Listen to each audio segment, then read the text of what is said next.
to do for macro photography sometimes. And I picked this little flower here. I think it's a part of a daisy. I'm not sure what it's called, but I really liked how it opened up after the rain. We had some rain in California, and all the petals just opened up, and I just really, I wanted to capture that.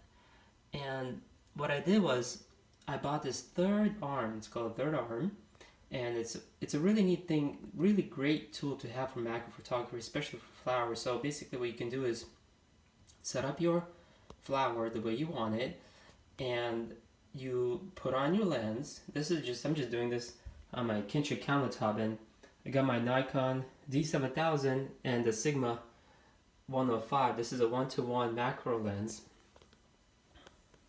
but as you can see, I am not at 1:1.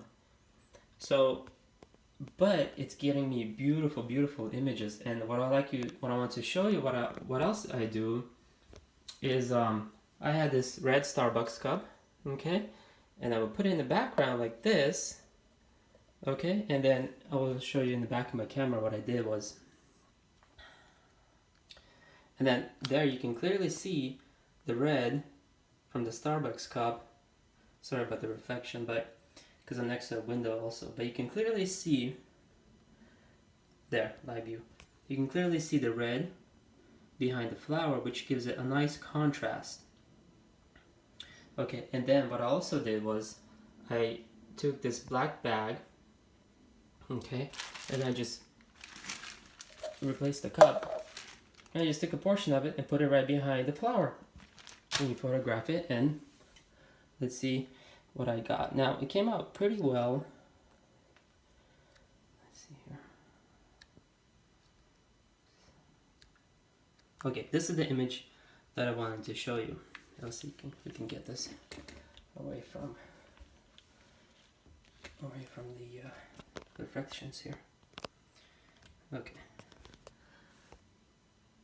Okay, so see, you get a nice clean black background, and what I do sometimes is that when I see it in a live view, and you can get really close. This is what I did with my macro lens, but what I like to do sometimes is that when I see a composition on the back of a screen, I will photograph that composition with my phone so that when I go back to editing, I would crop it just the way it's back here, just the way I like it.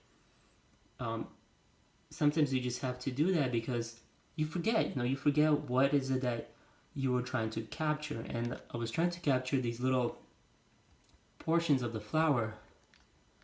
I'm sure somebody knows what they're called, but they look like little hooks that are just coming out, like little umbrellas. They're covered in pollen, as you can see that. Let me see if I can bring that closer to you. That looks pretty good there. So yeah, I mean, it's pretty easy. It's just some tabletop work, and anybody can do this at the house. You don't need to have a large macro lens. You can have a small macro lens, like a 60mm, and you can probably even accomplish something like this with a 50mm, or even just a regular zoom lens, and you can get beautiful, beautiful results. I've done that. You just need to make sure you're shooting in RAW so that when you're cropping the image, you still have a good retention of detail and data and contrast and sharpness. So, okay, just want to show this to you guys. Alright, take care.